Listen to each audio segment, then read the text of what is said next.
मैं ये सब 100 बार हारना पसंद करूंगा, लेकिन ये कभी समाज में भेदभाव, तनाव, हिंदू मुस्लिम, ये काम हम कर ही नहीं सकते। तौसीफ साहब कल को बैरिस्टर साहब के बारे में कितनी बातें बोले हैं। हम लोग तो विरोधी रहे हैं, हम लोग भी कभी नहीं बोले कि बैन लगना चाहिए, बीजेपी का बी टीम है, ऐसा है, झूठा है, ये सब हम लोग तो कभी नहीं। MIM को कामयाब बनाइए। मैं कोचा धामन में रेलवे स्टेशन बनाया। हाँ सब बोलो, हम गाँव सब बोलो दिवे वोट दिवे। हाँ ये बार जितवा चाहे।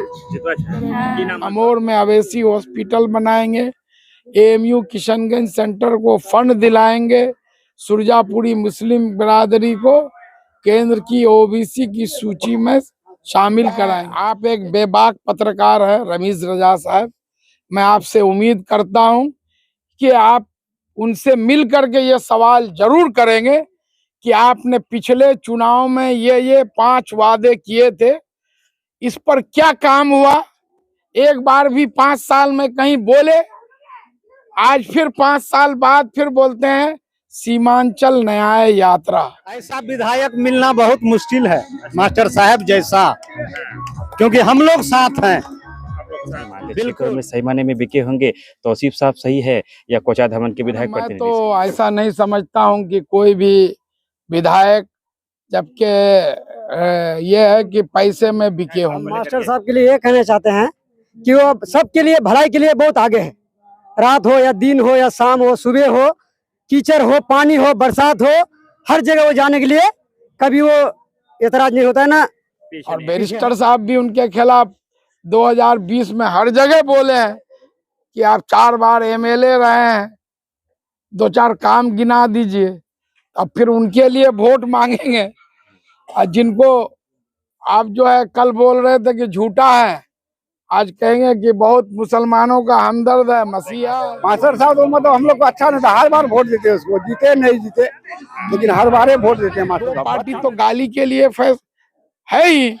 एक पार्टी बोलता है मोदी जी को आप नहीं सपोर्ट करते हैं उस पार्टी को तो आप देशद्रोही हैं, और ये लोग बोलते हैं कि गद्दार है, कौम का गद्दार है, मुनाफिक है। कहीं कहीं तो ये देख रहे हैं हम कि बुरी बुजुर्ग जो है वो मास्टर साहब को चंदा भी दे रहे हैं। अच्छा, कि कोई 100, 200, 100, 25, 50 चंदा भी दे रहे हैं। गंदी सियासत है, और जो आदमी ने बोला है उनका इतिहास देखना चाहिए।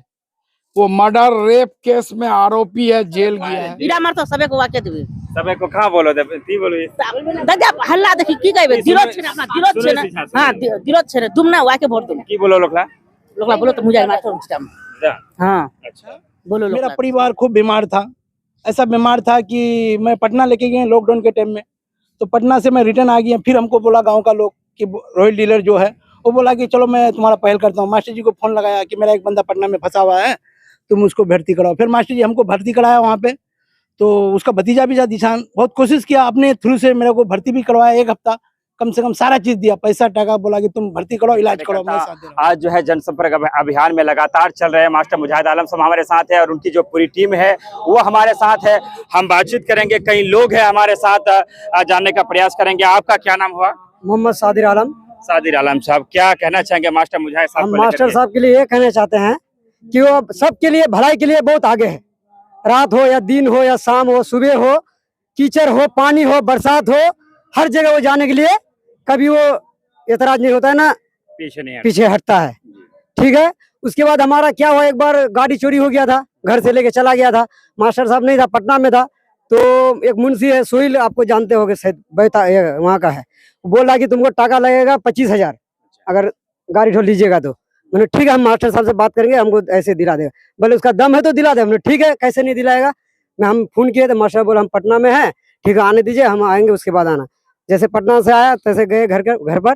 उसके बाद तब मास्टर साहब से मिले तो मास्टर साहब बोला कि ठीक है तुम जाओ। बराबर से उसी टाइम बात किया। उसके हमको बोला कागज है, हम बोले कागज भी नहीं है। तो ठीक है तुम जाओ थाना, जाओ बराबर के पास और जाके तुम अपना गाड़ी ले लो। हम गए बराबर के पास, और बराबर के पास जाके बराबर सो रहा था, उठ ही नहीं रहा था। फिर हम मास्टर साहब को फोन लगाए, वो तुरंत बनियान में पहना हुआ था, बनियान उसका अंदर, वो तुरंत उठ करके हमको बोला है, हाँ तुरंत आ गया। तुम बाहर आके बोला मास्टर का आदमी है। मैंने हाँ। बोले क्या? बोले मास्टर तुम्हारा गाड़ी, बोले यही है। मैंने हाँ हमारा गाड़ी है। और बोले ठीक है, तुम चोरी का तो नहीं? मैंने चोरी का नहीं है सर। तो बोले ठीक है तुम ले जाओ। 100 टका भी दे रहे थे, बोला नहीं मत दीजिए, बोले नहीं तो ठीक है। फिर पैसा भी नहीं लिया, बोले ठीक है जाओ, पैसा की गाड़ी दे दिया। इसलिए मास्टर साहब का सब जैसे हमसे हुआ ऐसे आप लोग भी उसी का साथ दीजिए, ठीक है, मिल करके। क्या नाम हुआ आपका? मोहम्मद सादिर आलम, कहाँ से हुए? सराय से। आज का हम नहीं है, बहुत पहले से मास्टर साहब का दीवाना है। और लोगों से हम बातचीत करेंगे। क्या कहना चाहेंगे मास्टर मुजाहिद आलम साहब को लेकर चल रहे हैं, काफिला है उनके साथ, क्या लगता है जीत की राह आसान हो पाएगी? एकदम पूरे आसान है। हम लोग सुबह से लगे हुए हैं मास्टर साहब क्या 10 बजे से, और मतलब सब एकदम लोगों से क्या रिस्पॉन्स मिल रहा है? बहुत बढ़िया रिस्पॉन्स रहा, बढ़िया। कहीं कहीं तो ये देख रहे हैं हम कि बुरी बुजुर्ग जो है वो मास्टर साहब को चंदा भी दे रहे हैं। अच्छा, कि कोई 100, 200, 100, 25, 50 चंदा भी दे रहे हैं। मास्टर मुजाहिद साहब छा होई है तो कमन लागो अच्छा नेता छे, खराब है जरा तो अच्छा छे, अच्छा छे तोर कोले अच्छा ते नहीं जावे, कुछ बता आवे के अच्छा छे, अच्छा छे, वा के भोट दुआ वा के अच्छा छे। चलिए आ लोकर संगे की लागो मास्टर साहब जे छे बढ़िया छे, बढ़िया नेता छे।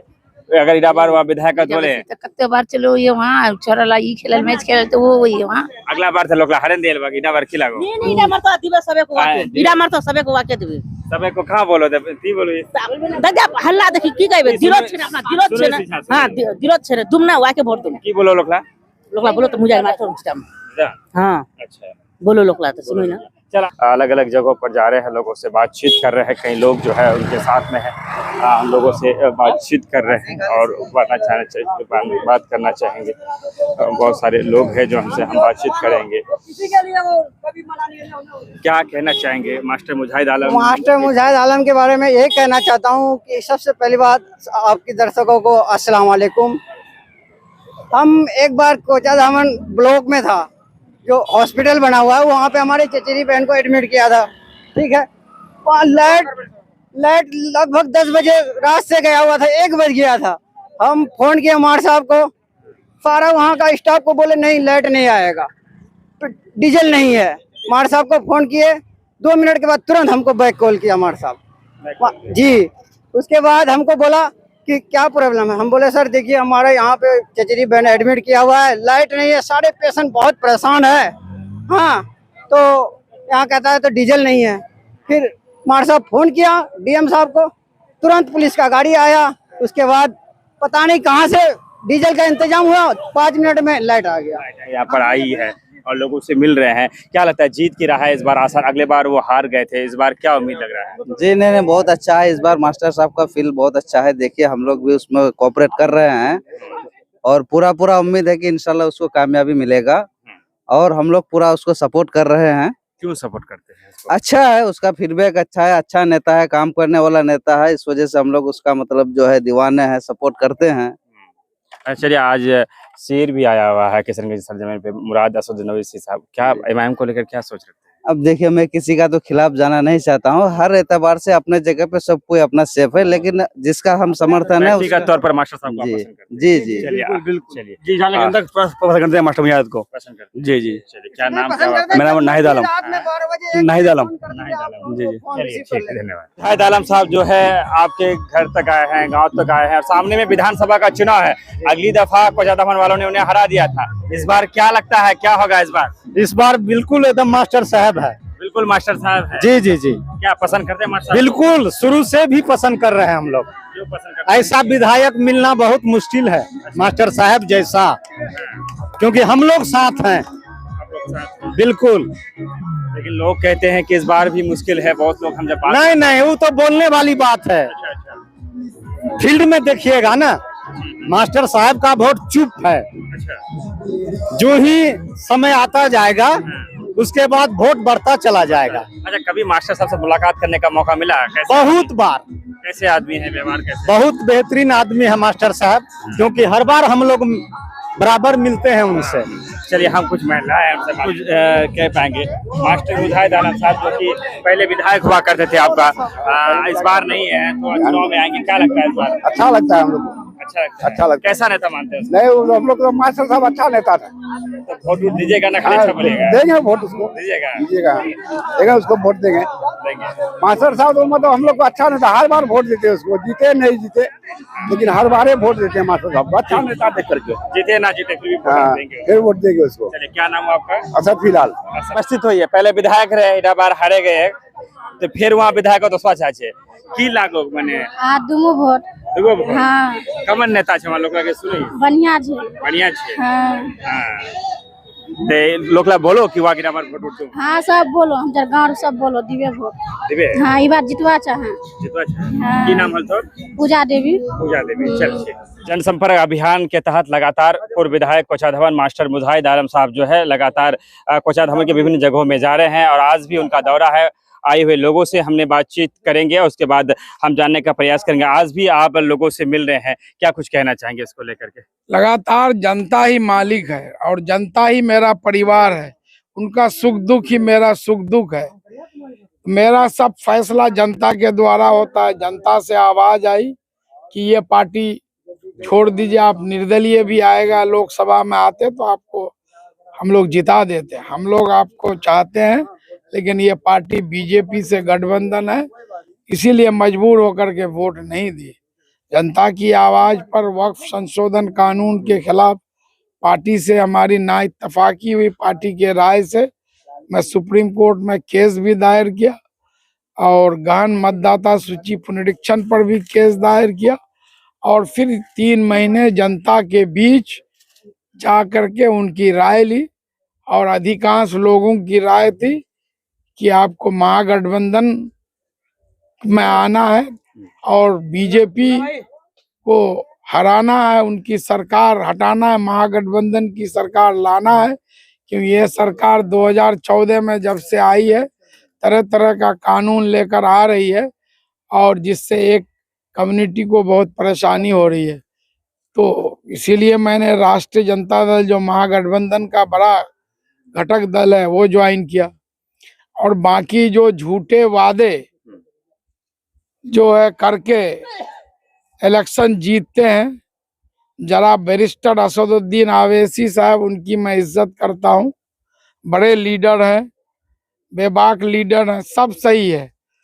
2020 में वो सोनता की सभा में पूरे कोचाधामन में वो कुछ वादे किए थे कि आप MIM को कामयाब बनाइए, मैं कोचाधामन में रेलवे स्टेशन बनाएंगे, टेरागाछ को जो है किशनगंज से डायरेक्ट बिजली सप्लाई करेंगे, अमोर में अवैसी हॉस्पिटल बनाएंगे, AMU किशनगंज सेंटर को फंड दिलाएंगे, सुरजापुरी मुस्लिम बिरादरी को केंद्र की OBC की सूची में शामिल कराएंगे।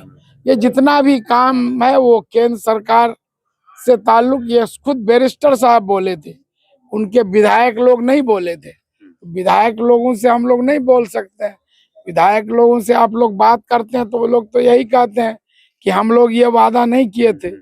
बैरिस्टर साहब जो ये वादे किए थे तो जो है 5 साल हो गया, एक बार भी अगर वो पहल कर लिए होते। आज जिस समय हमारी आपसे बातचीत हो रही है तो किशनगंज में बहुत माहौल और भी सूरज भी काफी गर्म है, लेकिन माहौल राजनीतिक गलियारों में काफी गर्म है, काफी फिर वही भाषण वही चीजें हो रही है। अवैसी साहब जो है हमारी सीमांचल की धरती पर है। ठीक है, आप एक बेबाक पत्रकार है रमीज रजा साहब, मैं आपसे उम्मीद करता हूं कि आप उनसे मिल करके ये सवाल जरूर करेंगे कि आपने पिछले चुनाव में ये 5 वादे किए थे, इस पर क्या काम हुआ?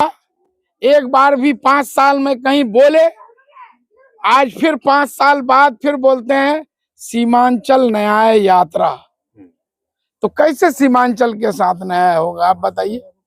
4 ले गए हैं, 24 लेकर आएंगे। ठीक है, ये सब चुनावी जुमला है, और नहीं तो इन लोगों को कह देना चाहिए कि ये भी एक जैसे 15 लाख का मोदी जी का था, बाद में अमित शाह बोले कि ये चुनावी जुमला था, तो इनको भी बोल देना चाहिए। उनके सेकंड रैंक के जो पदाधिकारी हैं पार्टी के, जवाब तो उनको देना चाहिए।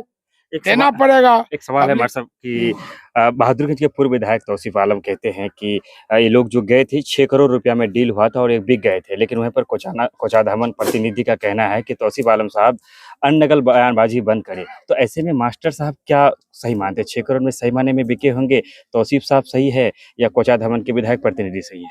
ना, मैं तो ऐसा नहीं समझता हूँ कि कोई भी विधायक, जबकि ये है कि पैसे में बिके होंगे। मुझे ये नहीं लगता है कि पैसे में, ये तो बेबुनियाद बातें हैं। तौसीफ साहब कल को बैरिस्टर साहब के बारे में कितनी बातें बोले हैं। हम लोग तो विरोधी रहे हैं, हम लोग भी कभी नहीं बोले कि बैन लगना चाहिए, बीजेपी का बी टीम है, ऐसा है, झूठा है, ये सब हम लोग तो कभी नहीं बोल सकते हैं, लेकिन वो खुद बोले हैं।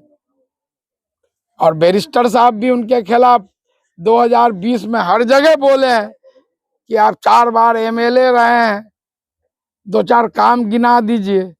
अब फिर उनके लिए वोट मांगेंगे, और जिनको आप जो है कल बोल रहे थे कि झूठा है, आज कहेंगे कि बहुत मुसलमानों का हमदर्द है, मसीहा है। तो कल ही काफी गालियां पड़ी है कि आपको इससे ज्यादा पड़ेंगे क्या? कल के बयान में ही काफी गालियां पड़ा है आपको कमेंट में। आज ये लोग और क्या कर सकते हैं? ये लोग और कर ही क्या सकते हैं गाली के अलावा? और ये लोग क्या, इनके पास कोई एजेंडा है? कोई एजेंडा है कोई कि भाई नहीं काम किए हैं, इसके नाम पर वोट मांगेंगे, या कौम के लिए बहुत काम किए हैं? सैकड़ों लोग जो है जेलों में बंद है, उमर खालिद, शर्जील इमाम सहित। कभी इन लोगों के लिए आवाज उठाए इन लोग पे, इनकी पार्टी द्वारा कोई पहल की गई है? सुप्रीम कोर्ट से लेके कहीं गुजरात में इतना बड़ा दंगा हुआ, जो एक पूर्व सांसद जाफरी साहब को भी जला के मार दिया गया गुलबर्ग सोसाइटी में। आज जो है एक मना उनका जो केस लड़ने वाला कोई बैरिस्टर साहब नहीं है, एक हिंदू महिला ही है, मालूम है ना? वही इनका केस सुप्रीम कोर्ट में लड़ रही है, आज तक लड़ रही है। आज जो बिल्किस बानो को केस में जो सभी दोषियों को जो उसका गैंग रेप किया और जो है उन लोगों को बरी किया गया, उसके खिलाफ सुप्रीम कोर्ट कौन गए हैं उस फैसले के खिलाफ? तो इनको तो गाली, तो ये लोग गाली, 2 पार्टी तो गाली के लिए है ही। एक पार्टी बोलता है मोदी जी को आप नहीं सपोर्ट करते हैं, उस पार्टी को तो आप देशद्रोही हैं, और ये लोग बोलते हैं कि गद्दार है, कौम का गद्दार है, मुनाफिक है। इसी से याद ये आया, लोग फतवा दिलवा दीजिए कोई मुफ्ती से। इसी से याद आया कि कोचाधामन की धरती से ही कोई व्यक्ति आता है और बोलता है कि जो मुसलमानों जो एमआईएम को वोट ना करे वो ईमान से खारिज है, मुसलमान नहीं है। वो बोलते हैं ये बड़ी बात नहीं है। बड़ी बात ये है कि उसी व्यक्ति को अख्तुल ईमान के चाचा मुखिया जफर असलम माला पहनाते हैं, उन्हें स्टेज का दूल्हा बनाते हैं। तो क्या कहेंगे इस तरह की सियासत, इस तरह की राजनीति? ये गंदी सियासत है, और जो आदमी ने बोला है उनका इतिहास देखना चाहिए। वो मर्डर रेप केस में आरोपी है, जेल गया है। एक जो है विधवा औरत का जो खिचड़ी बनाती थी, पहले गांव के लोगों पर केस हुआ, बाद में पुलिस जांच में जो उसका नाम आया, एक सरपंच की हत्या में वो जेल गया है। हयात साहब टिटिया के मवेशी के तरह उनका क्या क्या कारनामा है, तो ये करना चाहिए। तो उन लोगों को तो वो कुछ नहीं है, ये वॉशिंग मशीन है। हम कितनों पाप कर लें, जो है उसका झंडा उठा लिए, सब माफ हो गया। वैसे ही मोदी जी का है, वैसे ही उनका है। कल तक मेरे लिए वो लोग दरी भी रेड कारपेट वेलकम कर रहे थे, आज मास्टर मुजाहिद बहुत खराब है। उनका झंडा उठा लेते तो मास्टर मुजाहिद बहुत अच्छा है। ऐसी सियासत नहीं। मैं चुनौती देता हूं सब लोगों को कि आप आके डिबेट कर लीजिए, विकास के नाम पर, सांप्रदायिक सौहार्द के नाम पर, सबको लेकर चलने के लिए, और खिदमत के नाम पर। जितनी मेरी हैसियत औकात है, उनका कोई भी नेता एमएलए डिबेट कर ले हमसे, जहां जगह हो वो बता दे, मैं तैयार हूं। मैं ये सब 100 बार हारना पसंद करूंगा, लेकिन ये कभी समाज में भेदभाव, तनाव, हिंदू मुस्लिम, ये काम हम कर ही नहीं सकते। तो आखिर में एक सवाल लेकर जाना चाहेंगे। लगभग 7 साल या 8 साल का मौका मिला आपको, आप कोचाधामन के विधायक रहे और उसमें बहुत सारे ऐसे काम है जो आपके द्वारा हुए भी। अगर जनता एक बार फिर आपको मौका देती है तो इस बार ऐसे कौन से काम है जो कोचाधामन में होना बेहद जरूरी है और आपके नहीं होने से नहीं हो पाया और आप होंगे तो करेंगे? सबसे पहला काम कि रोड सड़क में तो बहुत अभूतपूर्व 500 मुख्यमंत्री सड़क बना दिए। अभी जो है एक यूनिवर्सिटी, सरकारी यूनिवर्सिटी मेडिकल कॉलेज का घोषणा हो गया है, उसके लिए हम लोग पहल करेंगे ताकि हर तरह की पढ़ाई, अभी जो है एजुकेशन पर लोगों का, लड़कियों का भी बहुत रुझान है, बहुत ज़्यादा, लेकिन यूनिवर्सिटियों में दाखला नहीं मिल पाता है। एक बड़ा हमारा किशनगंज जिला अब चारों तरफ से NH से घिर गया और दुर्घटनाएं कितनी होती हैं। अगर यहाँ एक ट्रॉमा सेंटर होगा तो हम बहुत सारे युवाओं की जान बचा सकते हैं। जब तक आप सिल्लीगुड़ी, पटना ले जाइए, वो दम तोड़ देते हैं। तीसरा है, यहाँ पर बड़ी तादाद में हमारे युवा रोजगार के लिए बाहर जाते हैं। अगर यहीं पर इंडस्ट्री, फैक्ट्री हो तो उनको, बहुत सारे लोगों को यहाँ भी यहीं रोजगार मिल जाएगा। अपने घर में रह के वो काम करेंगे, रोजगार करेंगे। तो ये है, और नदी कटाव का जो एक परमानेंट सॉल्यूशन, ताकि नदी कटाव से भी बचे, बाढ़ से भी बचाव हो, उस पानी से बिजली पैदा हो और सुखाड़ के दिन में उससे सिंचाई का भी काम लिए। ये जो है जल प्रबंधन का बेहतर इंतजाम, उसके लिए पहल करेंगे। बहुत बहुत धन्यवाद आपका। ये थे मास्टर मुजाहिद आलम साहब, जिनसे हमारी बातचीत हो रही थी। जनसंपर्क अभियान, जनसंपर्क अभियान के तहत वो कोचाधामन की गलियों में हैं, कूचों में हैं और लोग मिल रहे हैं और लोगों से वो जो है, हम लोगों से भी बातचीत कर रहे हैं कि किस तरह का उन्हें फीडबैक मिल रहा है और लोग उनके बारे में क्या सोचते हैं। प्रदीप जी हमारे साथ है, हम उनसे भी संक्षेप में बात कर लेना चाहेंगे कि देख रहे हैं आपको काफी जोर से आप मास्टर मुजाहिद का जो है नारा लगा रहे हैं और एक एनर्जेटिक है, तो क्या कहना चाहेंगे आप? मास्टर जी जैसा है, बहुत अच्छा है नेता, हर जगह दुख सुख में काम देता है, जहाँ पहुँचने का वहाँ पहुँच जाता है, काम करता है हर रोड में, किसी से नहीं ये करता है कि नहीं करेंगे। पूरा उसके जैसा मास्टर जी मिलेगा ही नहीं, उसको जिताना है हर हाल में, क्योंकि उसका जैसा नेता अगर जो नहीं मिलेगा तो काम भी नहीं होगा। क्योंकि वो चाहता है कि कंपनी यहाँ पे लेके आए तो अच्छा आएगा, सब रोजगार को काम मिलेगा, अच्छा रहेगा, हम लोग प्रदेश नहीं जाएंगे। कितना अच्छा सोच है मास्टर जी का। दफा हार गए थे वो, इस बार क्या लगता है लोग? इस बार सब कुछ सोच के मिल के देंगे वोट, उसको बिल्कुल जिताएंगे कि ताकि हम लोग को काम हो, सब चीज बना रहेगा। मैं प्रदीप कुमार बोल रहा हूँ। प्रदीप कुमार कहाँ से? गरगांव से, वार्ड नंबर 12 से। वार्ड नंबर 12 से प्रदीप कुमार जी थे। चलिए हम विदा लेंगे, चाहेंगे आपसे, वक्ता ने अपनी बातों को रखा है, हम चाहेंगे वीडियो को एक बार क्या हुआ था, मेरा परिवार खूब बीमार था, ऐसा बीमार था कि मैं पटना लेके गए लॉकडाउन के टाइम में, तो पटना से मैं रिटर्न आ गया। फिर हमको बोला गाँव का लोग कि रॉयल डीलर जो है वो बोला कि चलो मैं तुम्हारा पहल करता हूँ। मास्टर जी को फोन लगाया कि मेरा एक बंदा पटना में फंसा हुआ है, तुम उसको भर्ती कराओ। फिर मास्टर जी हमको भर्ती कराया वहाँ पे, तो उसका भतीजा भी दिशान बहुत कोशिश किया, अपने थ्रू से मेरे को भर्ती भी करवाया। 1 हफ्ता कम से कम सारा चीज दिया, पैसा टाका, बोला कि तुम भर्ती करो, इलाज करो, मैं साथ दे रहा हूँ। पूरा फोन से वो साथ दिया इतना, फिर बचा नहीं पाए मगर साथ दिया बहुत। फिर घर आया, डेड बॉडी लेके आए, तो फिर घर में आया, फिर पैसे उसे दिया हमको, बच्चे सबको, मेरा 4 बच्चा है, मेरा परिवार मेरा डेड कर गया है। बहुत अच्छा, मेरा अभी भी चाहता है मास्टर।